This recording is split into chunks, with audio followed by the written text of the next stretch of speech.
Morning, lecture 21 I guess. We are in the chapter about linear extensions, polytopes and counting, and here we have a very brief summary of what we saw in the last lecture. The number of linear extensions divided by n factorial is the volume of the order polytope as well as of the chain polytope, and then we discussed convex corners. We had the notion of the anti-blocker, and we saw that the anti-blocker of the chain polytope is the anti-chain polytope. And yeah, we are going to continue in this area a bit. The next result is an upper bound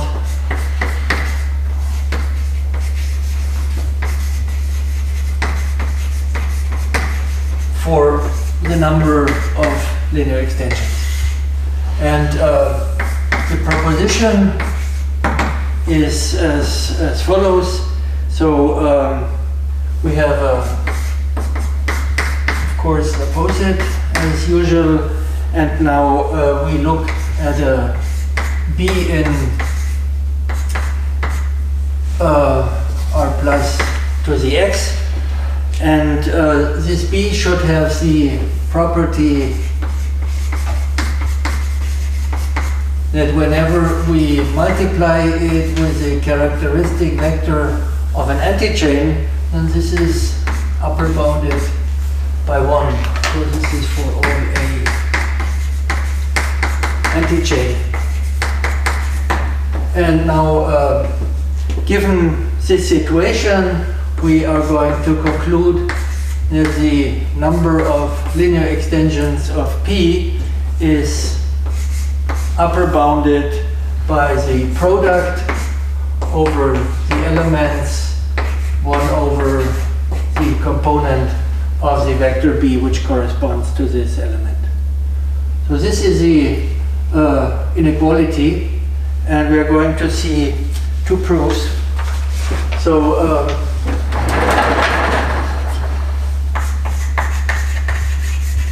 the first proof is more on the elementary side. We look at the generic algorithm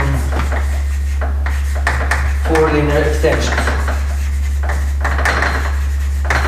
So this algorithm always takes a minima of the poset, chooses one of these minimal elements for the list that is produced for the linear extension, and then remove the element and iterates. And now here we are going to kind of randomize this. So when xi plus 1 in the minimum of pi, and this we are going to call mi, has to be selected, then we take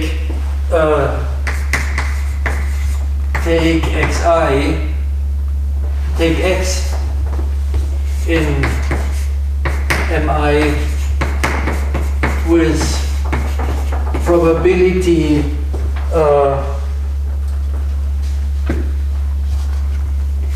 b of x. Well, b of x is definitely a value less than 1, but the sum of the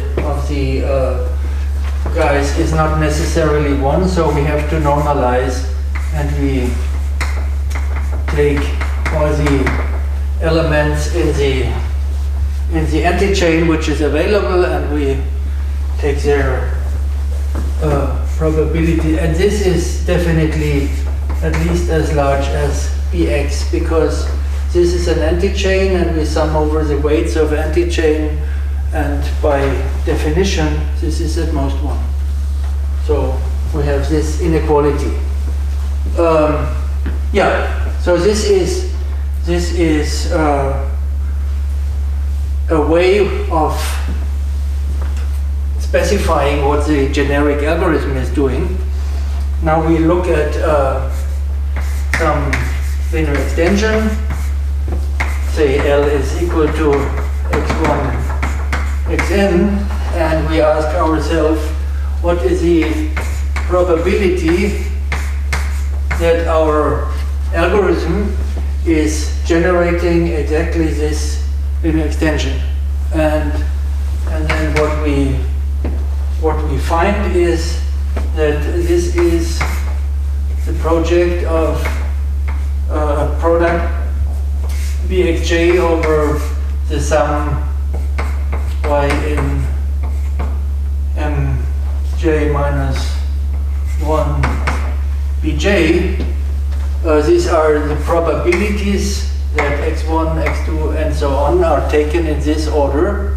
And now we use this inequality, and we see that this is upper bounded by the product of the bx, x in x. And yeah, so this is some value beta, which is independent of the linear extension. And now clearly, if we sum over the probabilities of all linear extensions, then this is 1. But on the other hand, this is at least as much as e to the p times beta. And now dividing by beta and recalling this, we complete the proof. So yeah, so this is a proof, as I said, kind of independent of what we have been doing so far. But now we can as well say, well, what does it say that bt times e of a is at most 1? This is saying that the b is an element of the antichain polytope. And we're going to use this property in the second proof.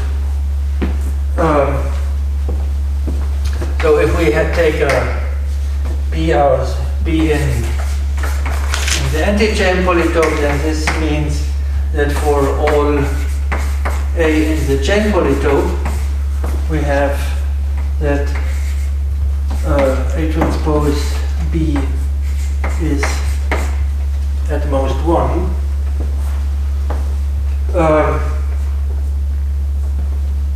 This is just from the definitions and from what we saw.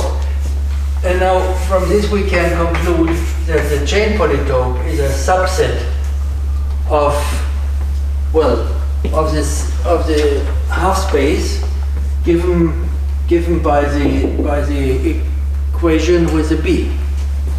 So is a subset of the set of x in R plus to the x with the property that x transpose b is at most 1. And now let's discuss this set. This set is a set which is has a corner on each of the axes of our space R to the x, and it has a corner in 0. It's simplex.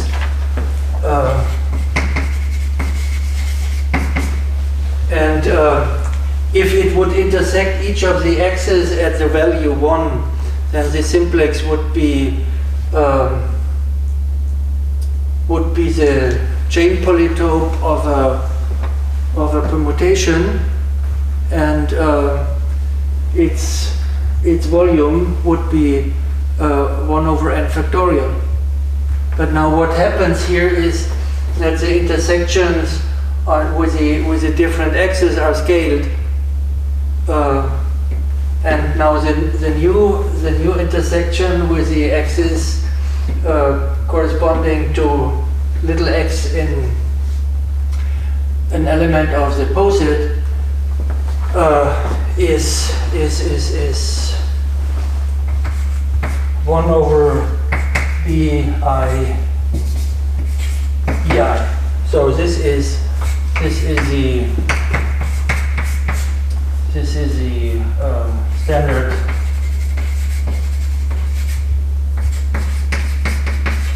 vector. So the vector from the standard basis. And this is the point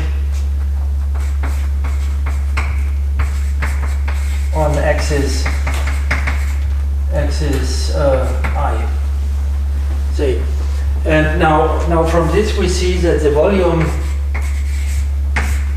of this, let's call it S, of this simplex S is equal to, so as I already said, we have this 1 over n factorial would be if it's at 1 everywhere, and now we get this factor on top of it, 1 over bx x in x. Yes, and from this containment we see that this is an upper bound on the volume of the chain polytope. And now with this stuff that we have up there, this is equal to E of p divided by n factorial, and we have the inequality we are heading for. So this is our two proofs for this inequality. And now every element, every vector in the anti-chain polytope is giving us some bound on the number of linear extensions of P. And of course we would like to have the best bound. So the next issue is optimizing B. And this is something we start with a rather general thing here. So we go back to convex corners. So we are in the positive quadrant, we have a convex corner, and now we define psi of k to be the maximum over all A in k product of AX. And yeah, so this is the maximizing point of k. And well, if we know the maximizing point of the anti-chain polytope, then this is going to give us the best bound for the number of linear extensions. Yeah, and what can be said about these maximizing points? Here is a nice theorem. If we have k and k star, an anti-blocking pair of convex corners with optimal points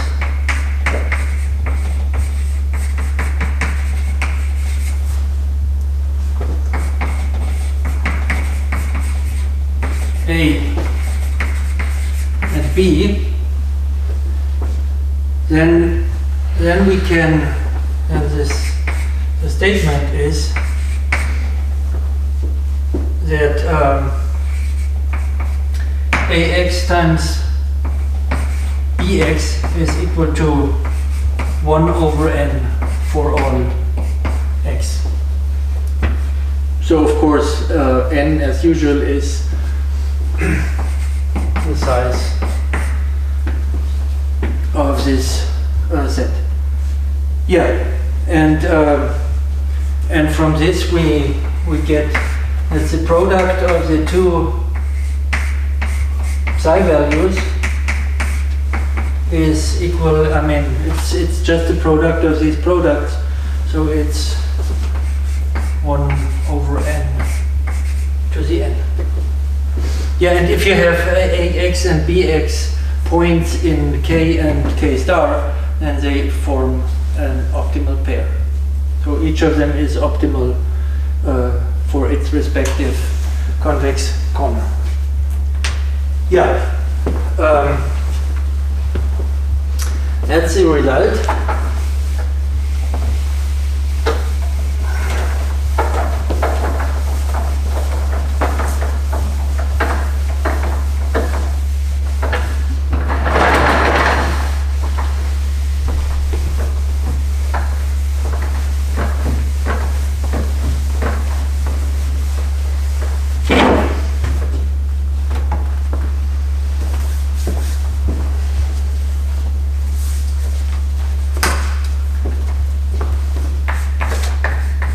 For the proof, we recall the inequality about arithmetic and geometric mean. The product of Cx, so this is a volume of a box, is equal to the sum over the Cx 1 over n times to the n. So this would be the volume of the cube with the same side length. Yes, and now we apply it to the following situation. We take ax bx to the n, and now from the inequality we know that this is equality. This should be at most. Thank you. Yeah, so this is at most the sum of the ax bx, and this is at most 1 over n. Why is it at most 1 over n? Because a is in k and b is in the anti-blocker, and so that's why a transpose b is at most 1, which just says that this sum is at most 1. Good.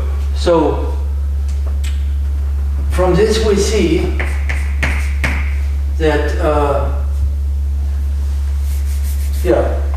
that's the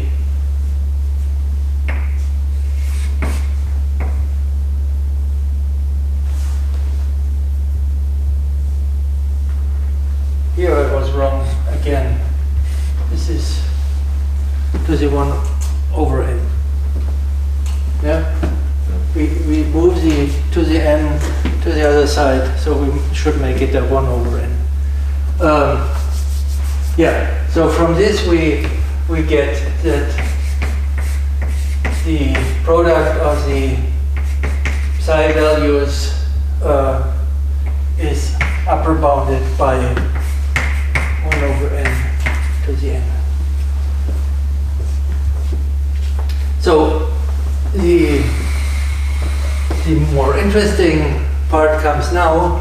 The claim is that there exists an A in K and B in K star with AX, BX equals 1 over n for all x. And from what we have here, if they exist, then they are optimal points. Yeah, so we start by looking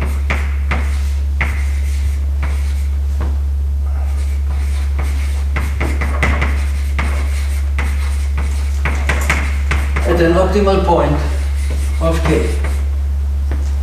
And And so this the product of the AX is equal to psi of k. And now what does the optimality say? We look at a hypersurface where this function product of the coefficients is having the same value, and h is equal to the vectors, say in the positive quadrant, where the product of the Cx is equal to this value psi of k. And our vector A belongs to this hypersurface, and clearly this hypersurface is has all of k on one side, and it's touching in A. The shape of this surface, you can think of some kind of generalized hyperbola. So now look at the partial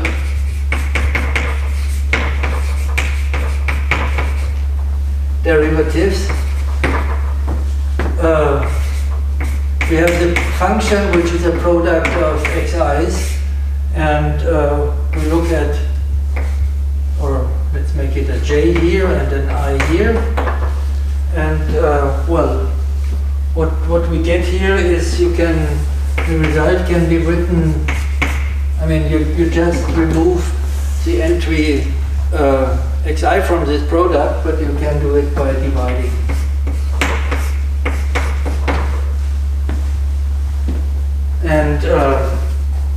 And this implies that the gradient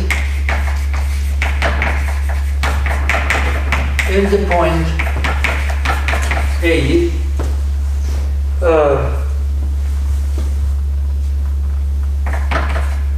is a multiple of what you get when you take the vector which has these entries with x's replaced by a's. So it's a multiple of 1 over a1, 1 over a2, 1 over an.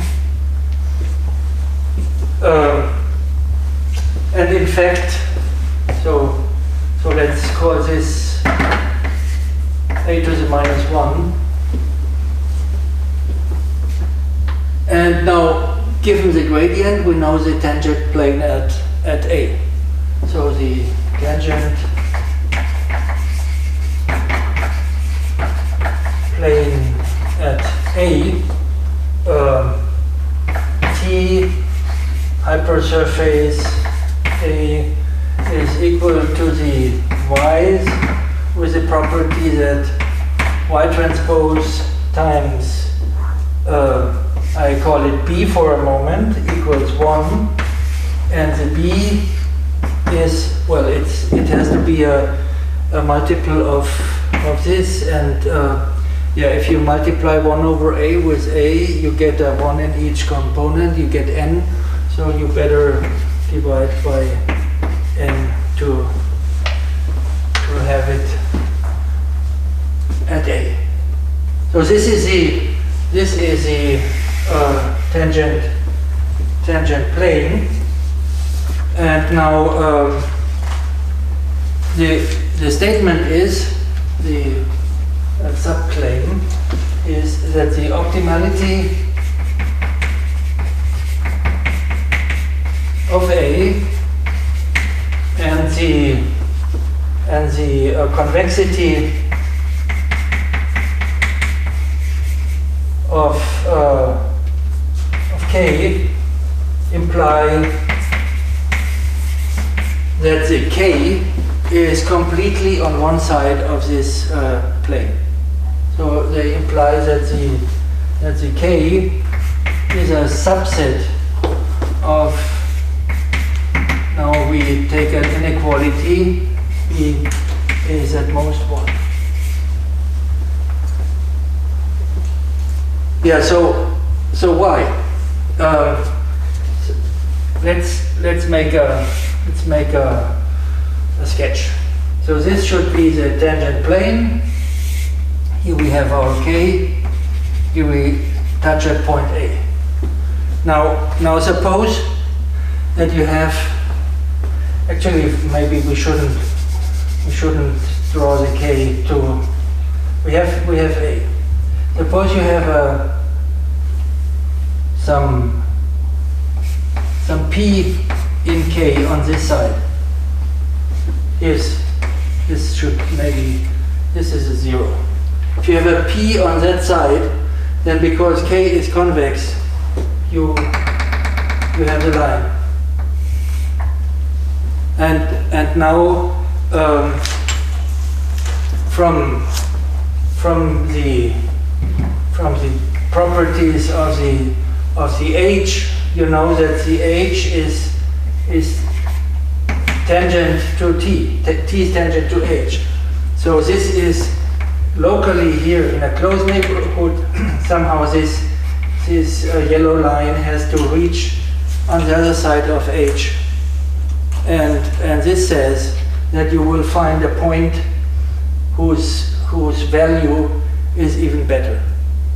Yeah, you move this H, the surface where the value is the same. You move it a bit up to, and you improve. So this is giving us this result. And now if you go back, the definitions of anti-blockers, then from this you immediately get that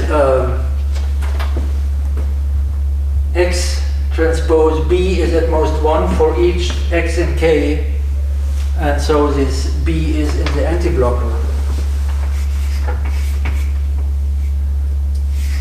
B is in K star, and now recall what the B is, and we get the claim.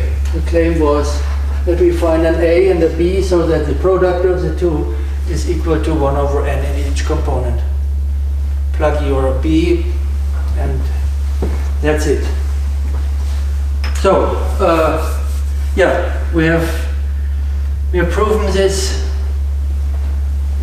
theorem, and now we are going to apply it to our situation, of course, to the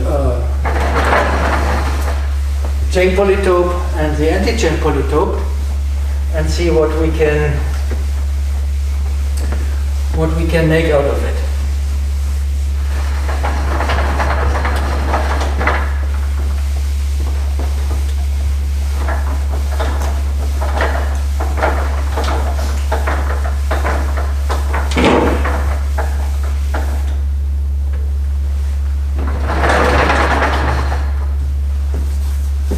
Yeah, we can find another theorem which is talking about the number of linear extensions of P, and we are going to get an upper and a lower bound. So on one side we get that n factorial times the psi of the chain polytope is a lower bound on the number of linear extensions. On the other side, we get an n to the n, and again the psi of the C of P. Now, before going into the proof, let's briefly discuss what we have here. So we have a lower bound of n factorial times some some constant and an upper bound n to the n. Generally, we think of n factorial and n to the n as functions which are quite far apart. But now, if you think about what we try to estimate here, so this is a value which is easily going up to n factorial. N factorial would be something like constant to the n log n. While these two values here, this n factorial is something like n to the n divided by e to the n.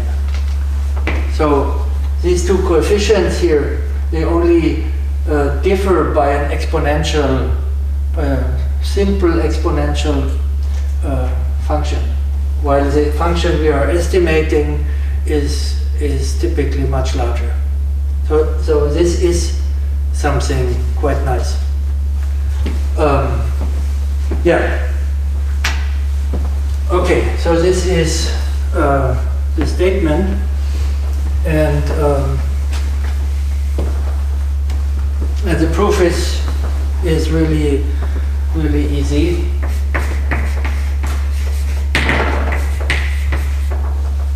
Let A be an optimal point of C of P. So the product of the components is equal to psi of C of P. And now the first observation is that C of P contains a box of volume product AX. I mean, simply here's the C of P, here's A, and this box, the set of points dominated by A, because we are talking about a convex corner. This is in the polytope, and its volume is exactly this. Yeah, so this gives us that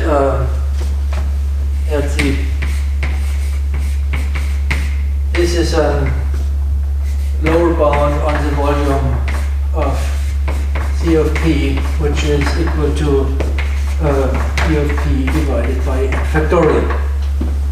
So this gives the first inequality, and now for the second one,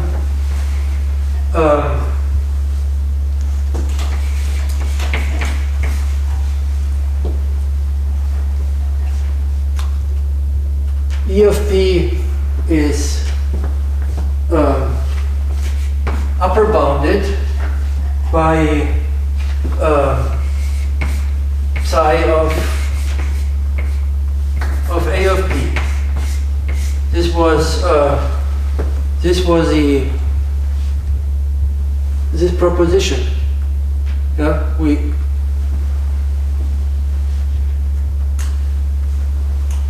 said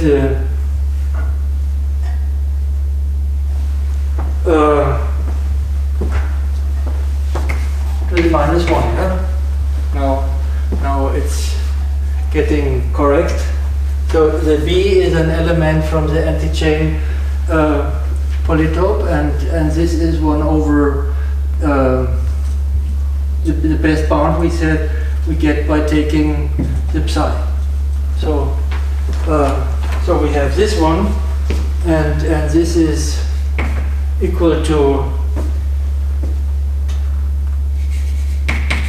the minimum B in A of P product of 1 over EX, and this is by what we have shown here. We can relate the two values of psi of A of P and psi of the chain polytope, and we get this is less equal to n to the n psi of the chain polytope. So this is the second inequality we have there.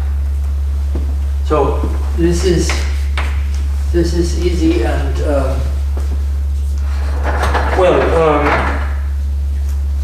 actually this approach of approximating the number of linear extensions of P has shown useful in different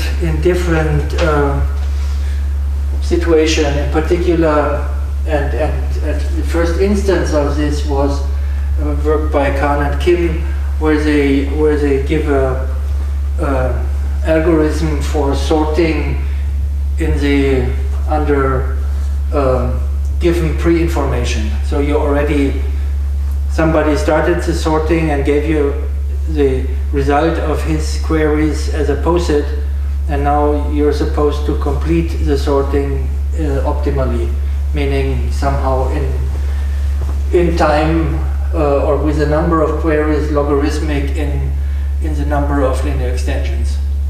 And this can be done efficiently, and the background here is in this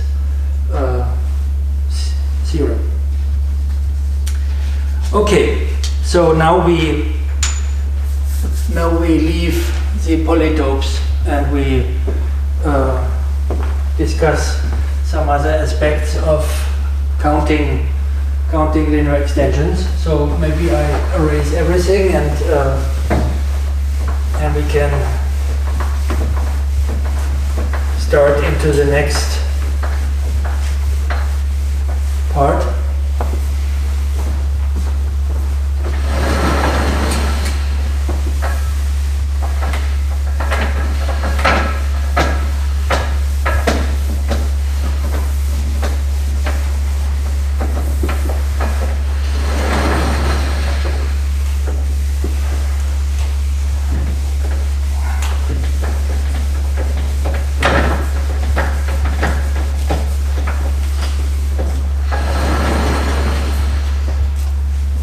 Yeah, so the next thing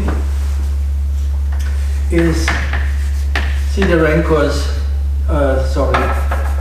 it's an O, Sidorenko's inequality. It's a very simple and nice one. So let's just say the result. The theorem is if A is an antichain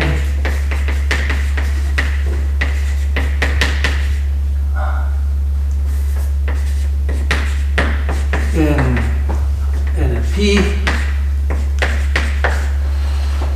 then the number of linear extensions of P is an upper bound to the sum of x in A, E of P minus x.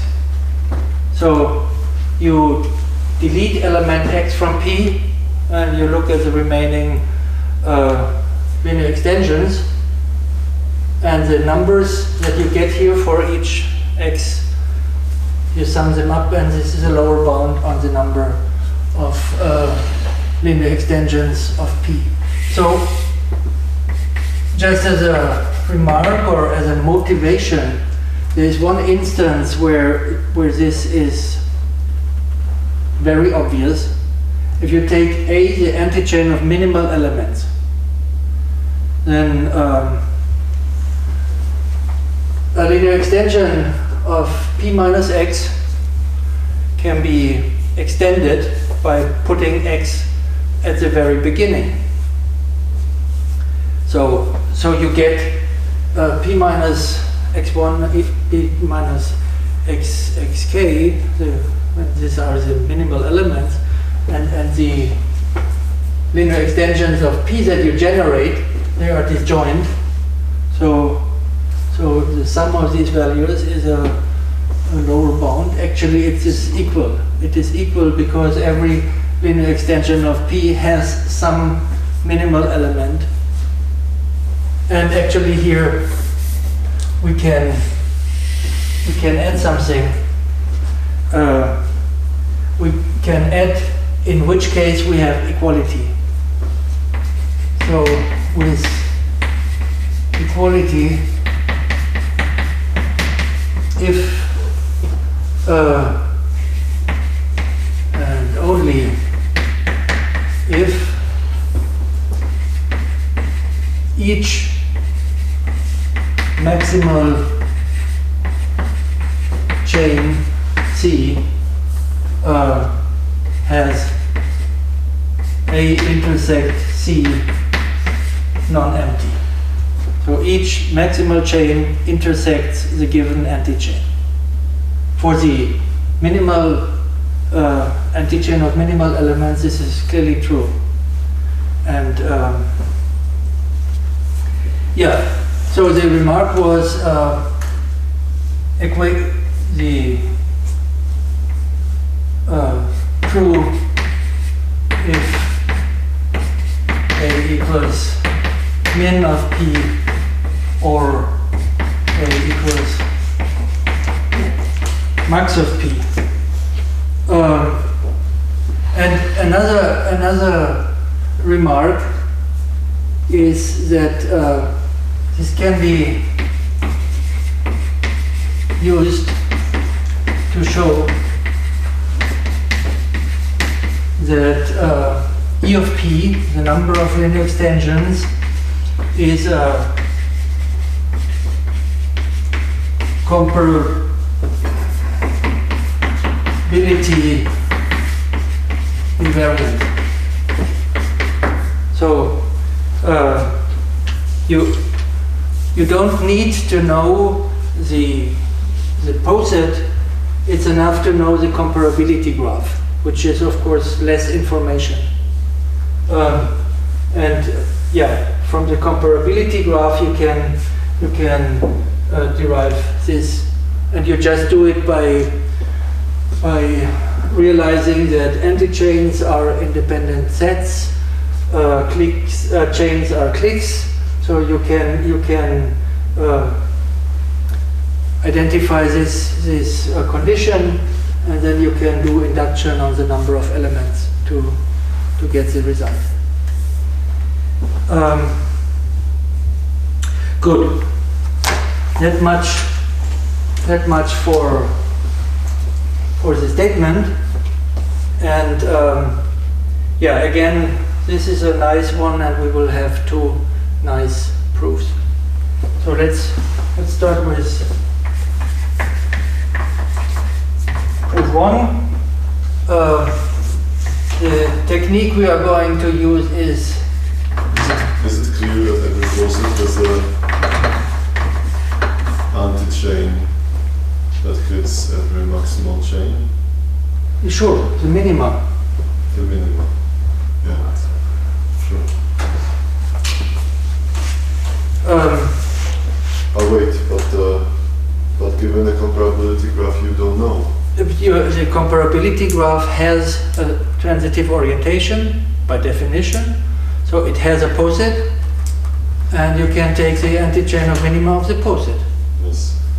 So yeah, and if you take the key thing is if you take a different transitive orientation, and then you get different components here, but still the result will be the same. Yeah. So the proof, chain pushing proof. So what we do is we take a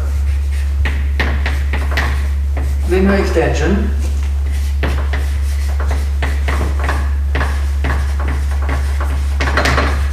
and we associate a greedy chain, call it G of L. And so how is it working? This is my L, and what I'm doing here to generate the greedy chain is I start with the leftmost element, and then from here I jump to the first successor of this element. So everything here in between is incomparable to this one. So this is my y1, and I jump over the incomparable stuff and I take the first successor. This is y2, and I continue. I jump over incomparable stuff and I find some i3 and so on. Clearly a well-defined process of generating a chain, and clearly this, when we get stuck, when we reach some yk, where we get stuck, then everything here is incomparable to yk, and this shows that this is a maximal chain. So no way of adding any element to the chain. We always have somebody who prevents us from doing it. So G of L is a maximal chain.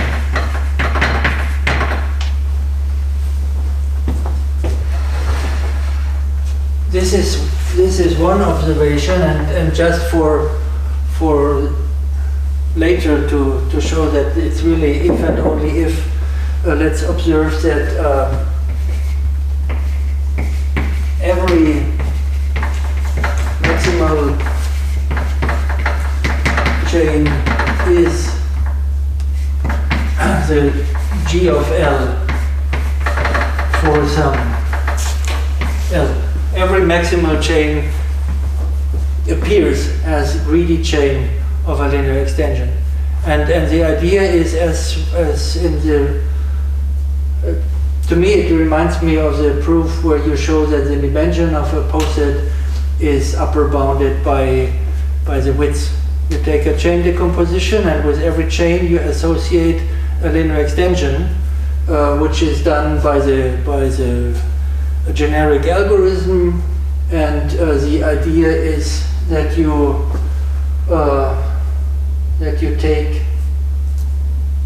take the elements of the chain as early as possible. Whenever you can pick somebody from the chain, you pick him. So this is going to generate a linear extension which has the chain as G of L. Okay, and now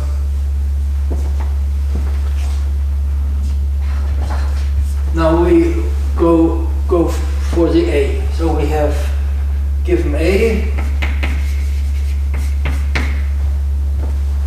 and we look at some x in A, and with this x we associate set Lx, and this will just be the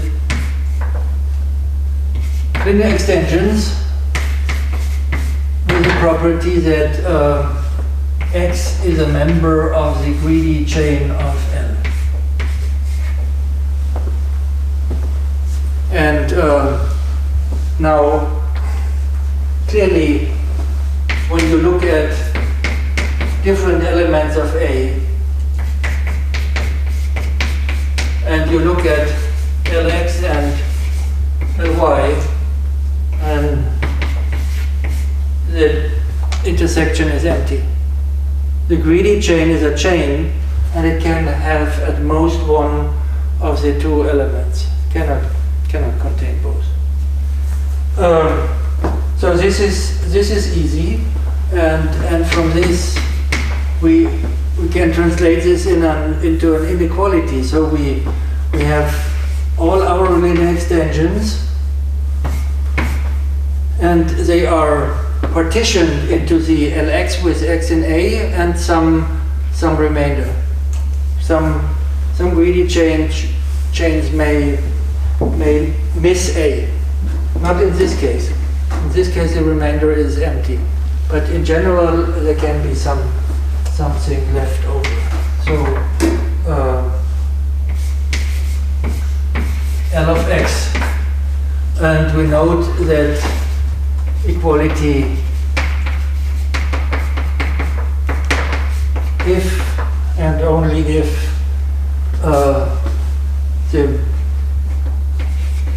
each maximal chain has a intersect C is non-empty. Okay, so this already looks a bit like what we are aiming for. What we claim is that the size of this is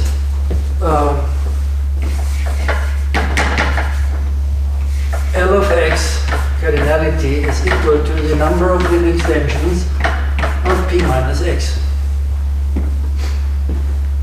And yeah, and how do we prove it? We prove it by projection. We build a projection between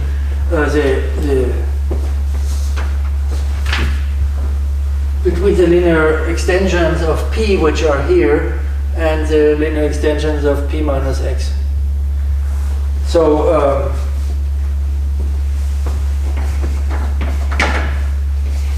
let's start with a linear extension of that kind. And now,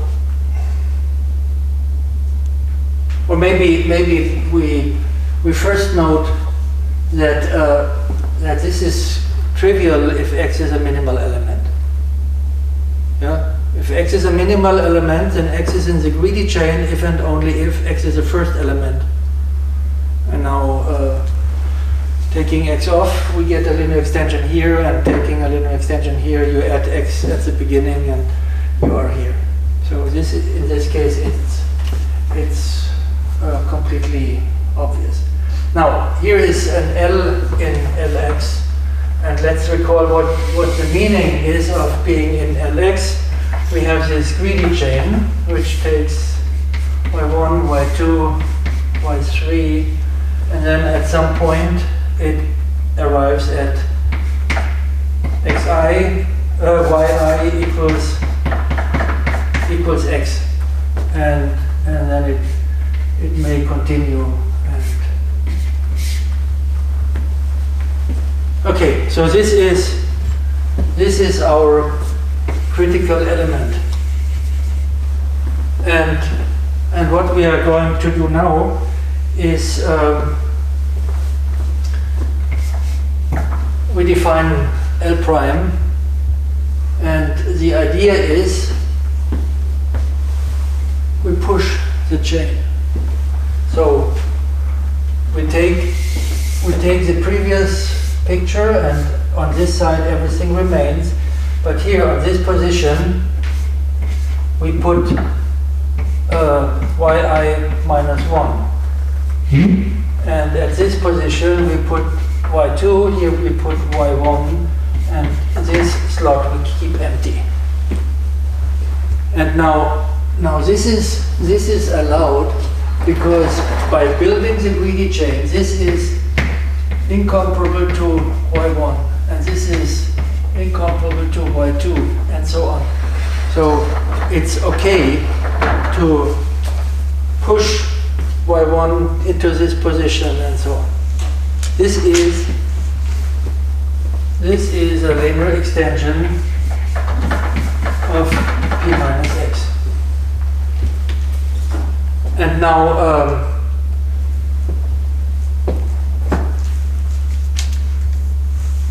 to see that this can be reversed, we note the following.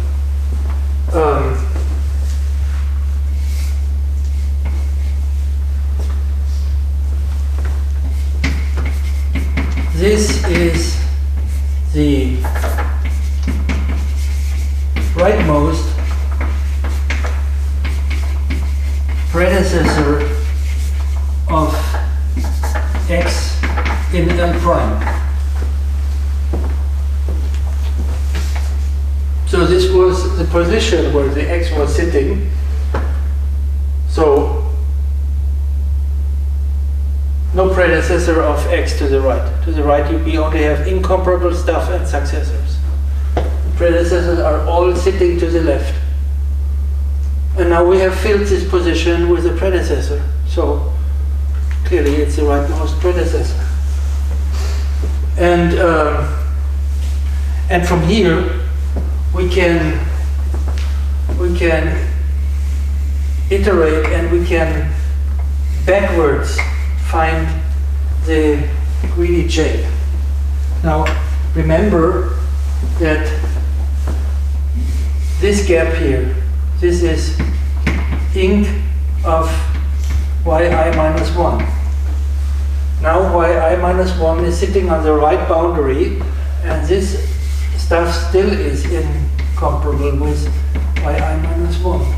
So this guy is the rightmost predecessor of yi minus 1. And we can continue. So we backwards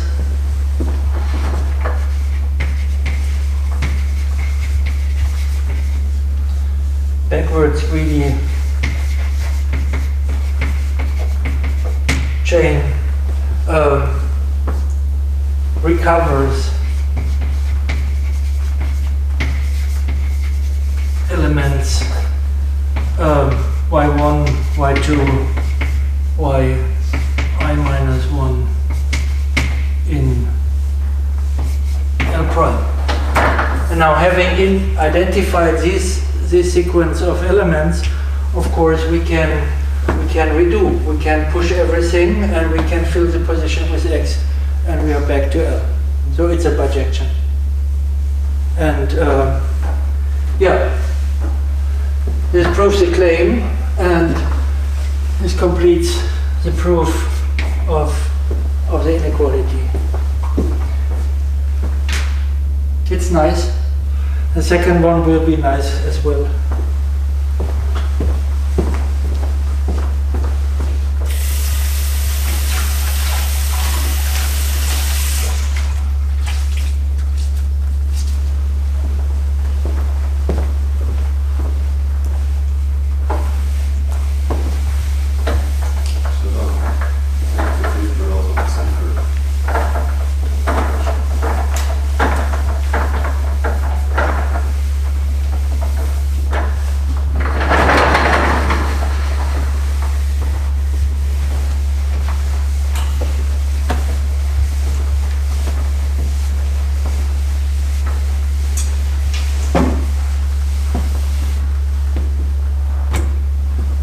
Okay. Second proof is network flow. So we are going to build a network associated with P, and we are going to introduce a flow on this and discuss rebuild the flow, and from this we are going to get a proof of the inequality. So the network we are going to look at, it's kind of a directed graph. It has vertices, and this is just X union S and T. So we take the elements and we introduce a source and a sink, and now the edges. So the edges are the cover relations. If we get a directed edge from X to Y, if we have X is covered by Y, and yeah, we deal with S and T like with a 0 and a 1 in the with the poset. So we also x to t for x in max of p, and similarly s to y in min of p. These are the edges. And now, sorry, these are not, these are the edges related to the comparabilities, and then we have edges for the incomparabilities. So we get two directed edges for all x incomparable of y to y. This is extra edges we have. Okay, and now in this network P, define a flow lambda by superimposing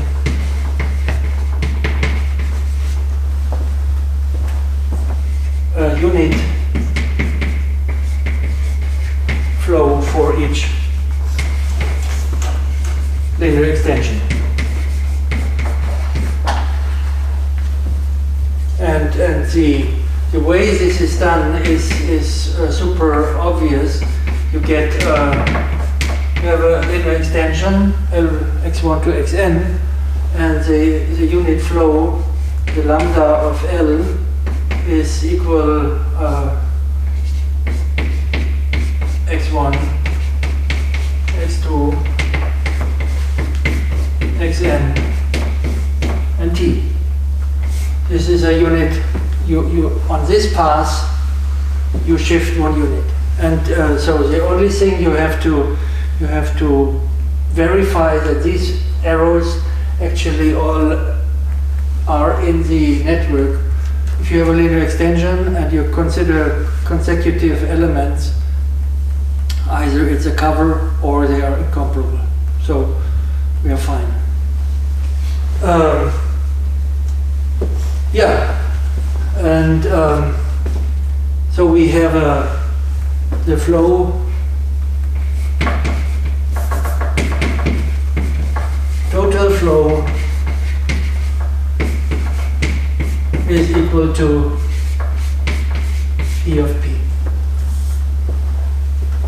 And now the next thing we do is we look at this stuff here, and we observe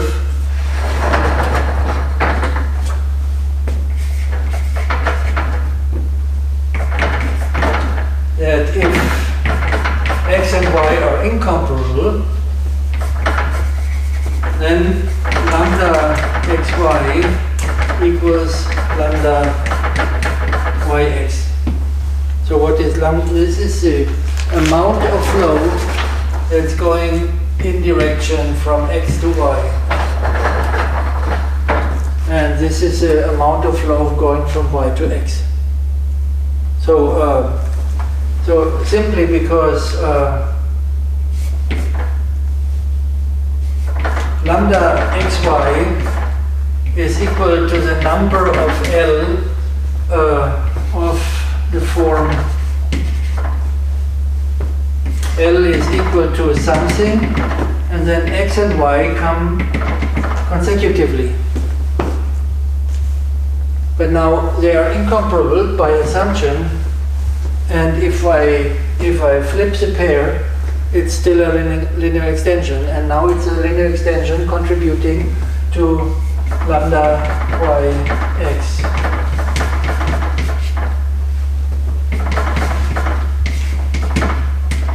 Yx. Yeah, so this crossover, this flip can be done, the two numbers are the same. And what we do now, we see that if we simply delete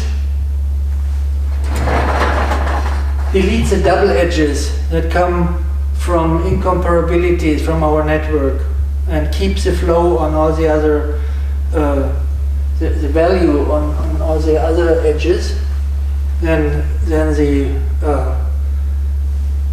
the flow condition, inflow equals outflow, is still okay. So we get a flow, and the flow value is also the same. So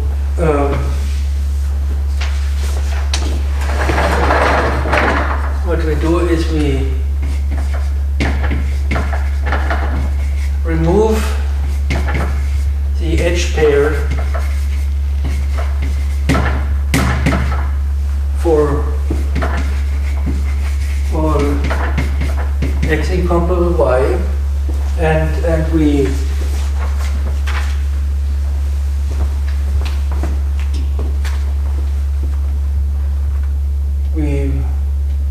the remaining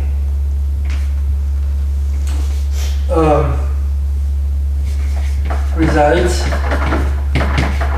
in a flow,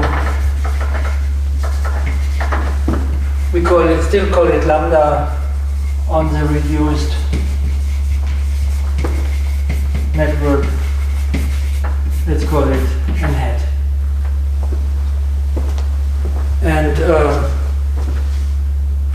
And now what we do next is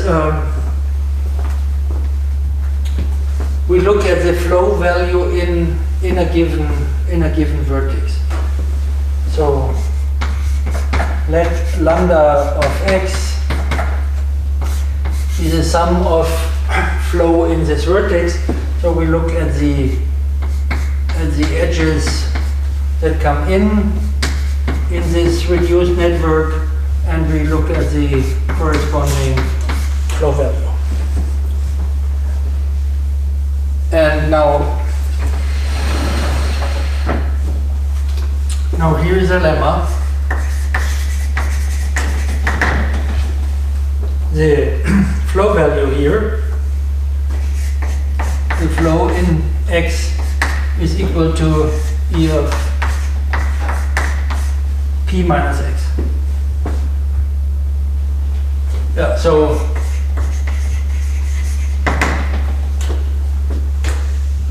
proof. What is lambda x? Lambda x is equal to the number of L linear extension of P, where the L is equal to the same argument we had here. We look at, we need a contribution in an edge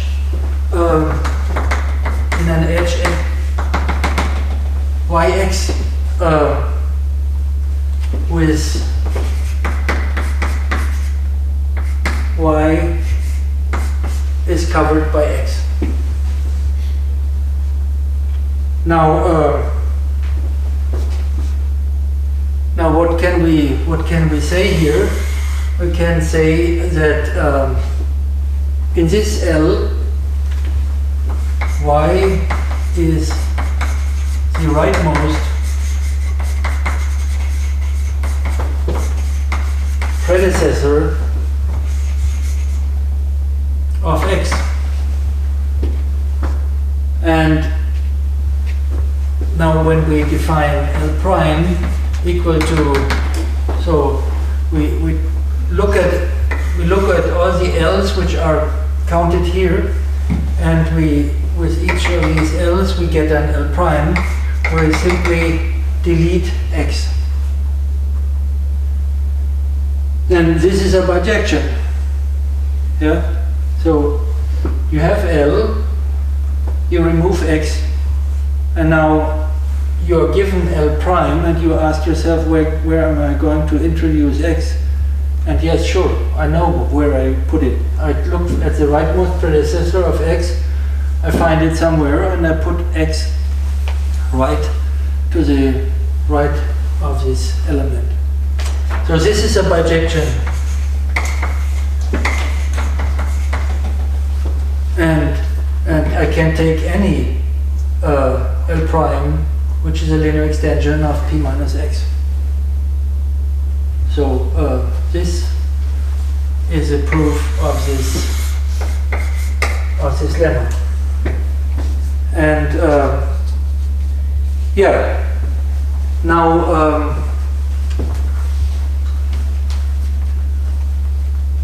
what we observe next is that the flow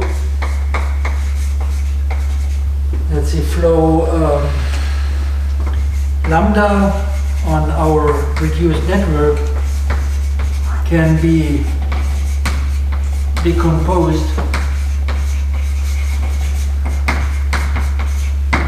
into paths, each carrying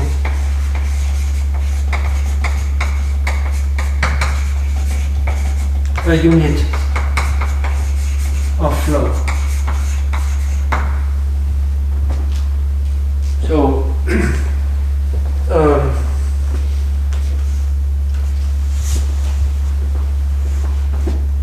and actually these paths you can if you like also think of them as being maximal chains in the poset. It's a projection, but the chain can appear several times. Yeah. So let lambda x be the set of paths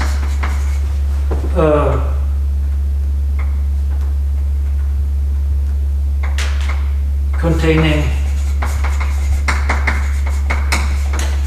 the vertex x,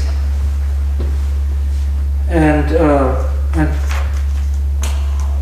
now clearly, because the paths correspond to chains, if we have x is incomparable to y, then lambda x intersect lambda y is empty.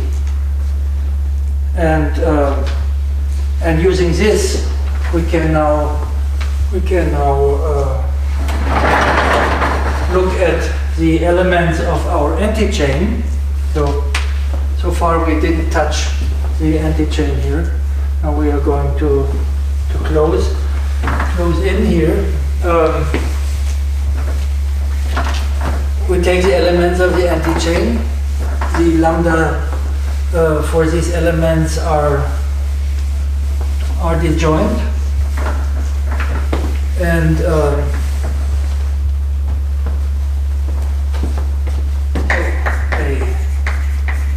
anti-chain, and we get as the flow value, and this was the E of P, is upper bounded by the sum of the size of these lambda x in A, and this is equal, we already had a different name here. If you look at the flow, at the paths containing x, and these paths have to use one of the edges which reach into x, and this is the sum of these, so the size of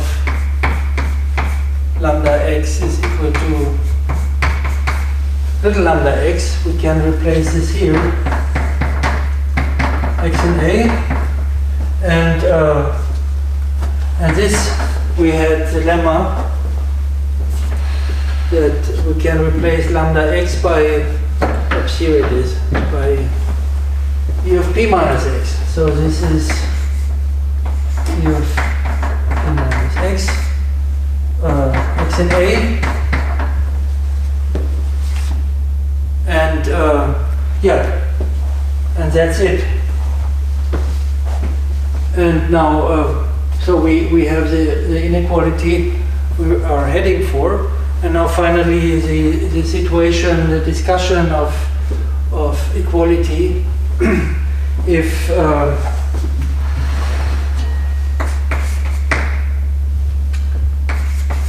if each maximal chain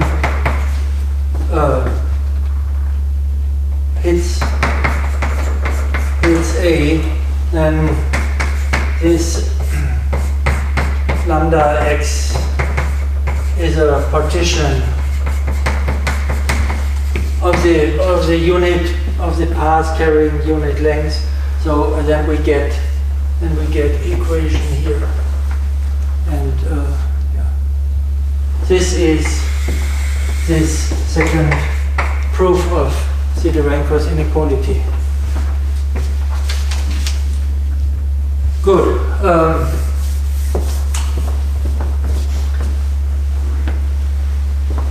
So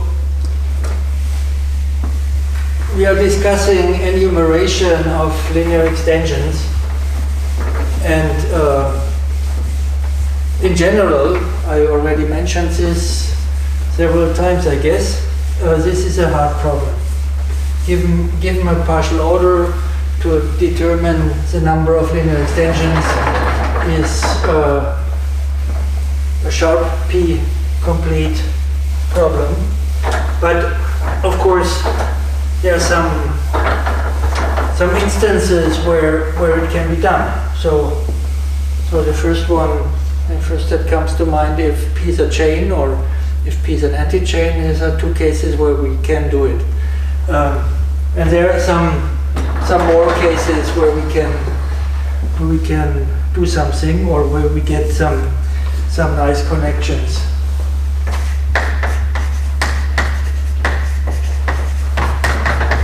Enumeration, some easy cases.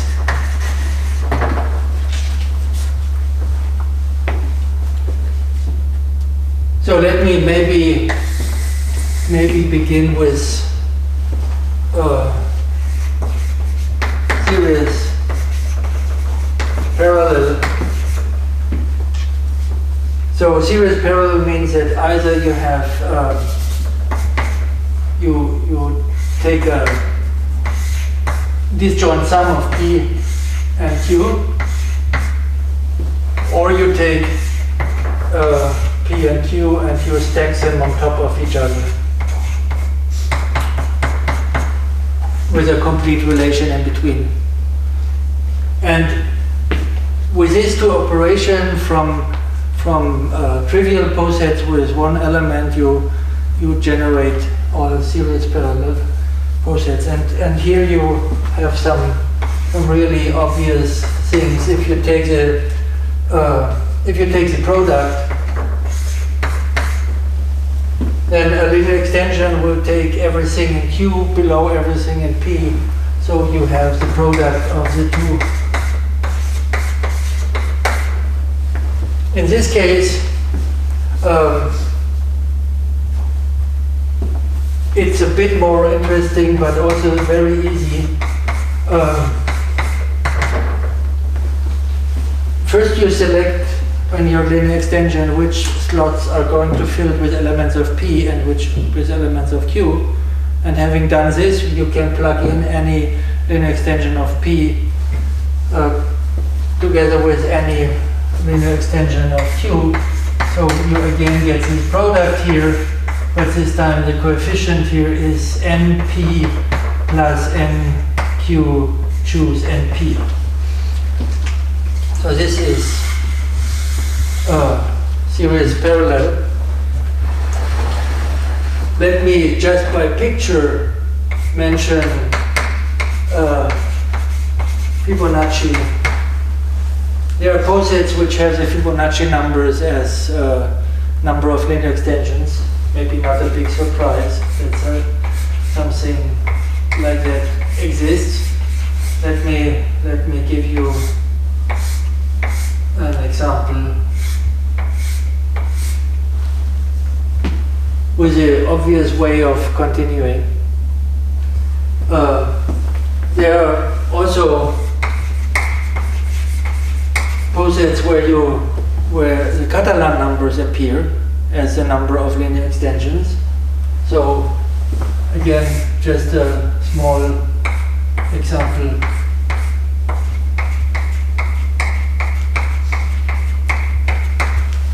This is Catalan numbers. Quite nice is the case of trees.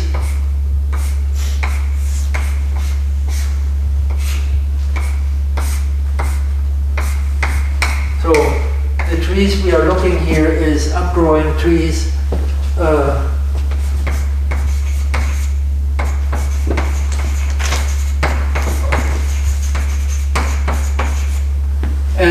And here this is a tree, and the E of t can be described as n factorial divided by the product, where you have h of x for each x in the tree, and the h of x is just the cardinality of the closed upset of the element in the tree. And yeah, so this is a nice formula, not really deep. You can do it quickly. A more interesting instance, and I would have liked to include a proof here in this lecture series, but due to time we are not going to see it. But I want to state the result. So this is the Hooke formula for Young Tableaux.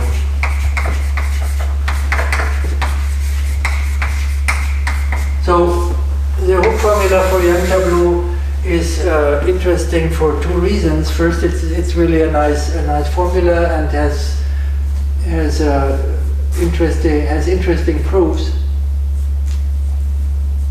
And the other thing is it has connections. So Young Tableaux were studied in representation theory, and this Hooke formula is the key result in representation theory. It's not only something that enjoys order theorists. So what is the setting here? What we have to understand what is a Ferrer's diagram. And in our language, we can just say this is a downset in a tilted grid. So this is a tilt. This is a grid, and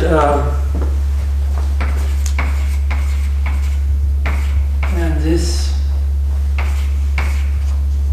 is an anti-chain, so this is a downset. No, it wasn't an anti-chain, but still, this is a downset.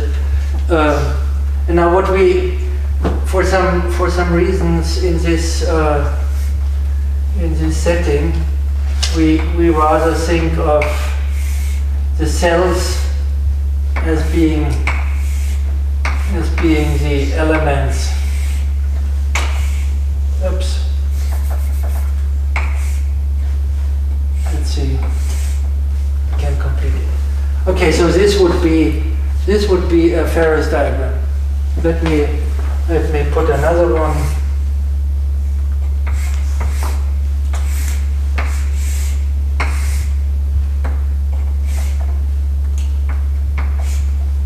Okay. And now a Young Tableau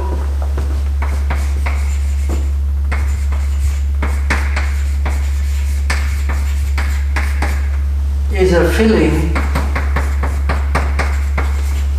of a Ferrer's diagram with n cells and cells with numbers 1 to n, monotone in rows and columns. So 1, 2, 3, 4, 5, 6, 7, 8, 9, this would be a Young tableau, and of course this is a linear extension of the underlying poset. So yeah, now we have all the terminology in place almost. Now the theorem is, the Hooke formula, that the number of linear extensions of this shape is equal to n factorial divided by the product h of x, x and x. So it's exactly the same formula we have for the trees, only that the hooks are different. So what is h of x? Is the number of cells in the hook of x. And I give you, just by picture, I indicate the hook. So you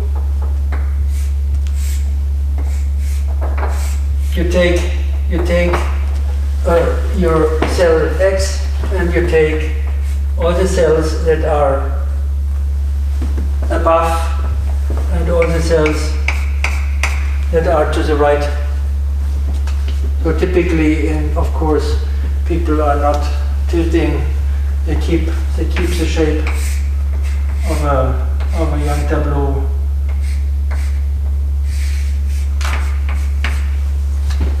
Then you have up and right. So this is this is the hook, and you divide by the hook numbers, and this is the hook formula for Young tableau. Good. That is it for today. In the next lecture on Friday, we are going to continue in this chapter. The result we are going to discuss there is how to generate a random linear extension of a partial order, and if time allows, we indicate a connection with counting the number of linear extensions. So this will be Markov chains and coupling and just fun. See you there.